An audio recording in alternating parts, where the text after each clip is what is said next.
मैंने नवाब साहिब से कहा, आप अपनी होश में तो हैं, मुझे लग रहा है कि आप नशे में हैं, इसलिए मुझसे ऐसी बातें कर रहे हैं। मैं सोच रही थी कि आज तक तो इन्होंने मुझसे ऐसी बात नहीं की और आज अचानक मेरी तो कुछ समझ में नहीं आ रहा था। मैं तो सोच रही थी कि मुझे निकाल दिया जाएगा, लेकिन यहाँ तो माजरा बिल्कुल ही उल्ट हो गया। पहले भी मुझसे बहुत सी गलतियाँ हुई हैं, लेकिन आज तक ऐसी बात तो मैंने इनके मुंह से कभी नहीं सुनी थी। मैंने नवाब साहिब से कहा कि आप जाकर सो जाएं, सुबह जब आपका नशा उतर जाएगा तो फिर मुझसे बात करिएगा, क्योंकि मुझे तो यही लग रहा था कि वो नशे में हैं।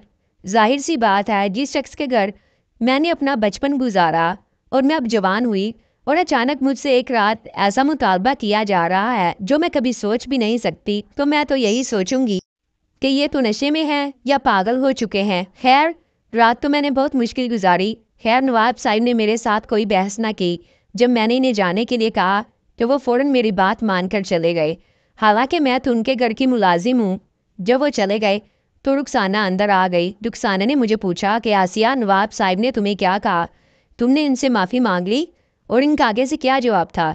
जब मैंने रुखसाना को सब मामला बताया तो वो भी बहुत परेशान हुई। पहले तो रुखसाना ने मुझे कहा कि तुम झूठ बोल रही हो, ऐसा हो ही नहीं सकता, मैं भी यहाँ 3 साल से काम कर रही हूँ। आज तक मेरे साथ तो नवाब साहिब ने कोई ऐसी बात नहीं की और ना ही मुझे ऐसी नज़रों से देखा। मैंने रुखसाना से कहा, मुझे तुमसे झूठ बोलने की क्या ज़रूरत है? मुझे क्या मिलेगा झूठ बोलकर?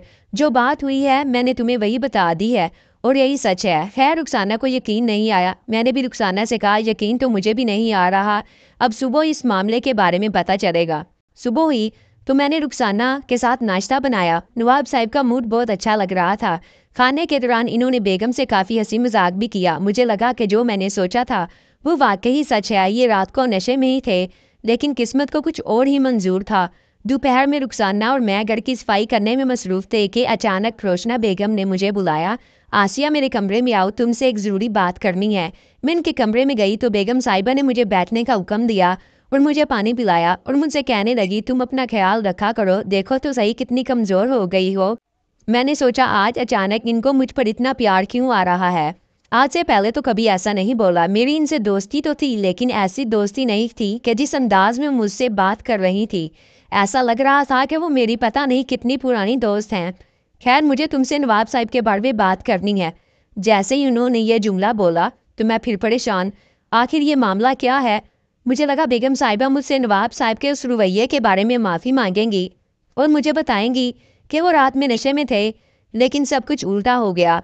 बेगम साहिबा ने भी वही बात कही जो नवाब साहब ने मुझसे बोला था।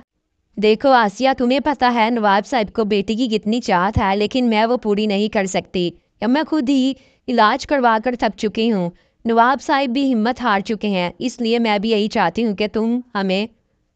जब मैंने ये सुना तो मैंने इनसे कहा, इस काम के लिए आप किसी और को भी तो चुन सकती हैं, लेकिन मैं ही क्यों? तो रोशना बेगम ने मुझे कहा, देखो मैं चाहती हूँ कि घर की बात घर में ही रह जाए, और तुम्हें तो पता है अगर ये बात फैल गई तो नवाब साहब की कितनी बदनामी होगी और गांव में उनकी कितनी इज्जत है। फिर मैं मान गई, मेरे पास और कोई चारा भी नहीं था। मैंने इनका नमक खाया था, पर मैं इनका नमक हराम नहीं करना चाहती थी। शाम को सबने खाना खाया तो नवाब साहब मेरे पास आए और मेरे कान में हल्की सी सरगोशी की कि तैयार होकर आ जाना। रुखसाना ने यह सुन लिया, वो मेरे पास ही खड़ी थी। अब इसको भी एहसास हो चुका था कि वो मुझे किस चीज़ के लिए बुला रही हैं, लेकिन फिर भी इसे लग रहा था कि मैं अभी भी झूठ बोल रही हूँ।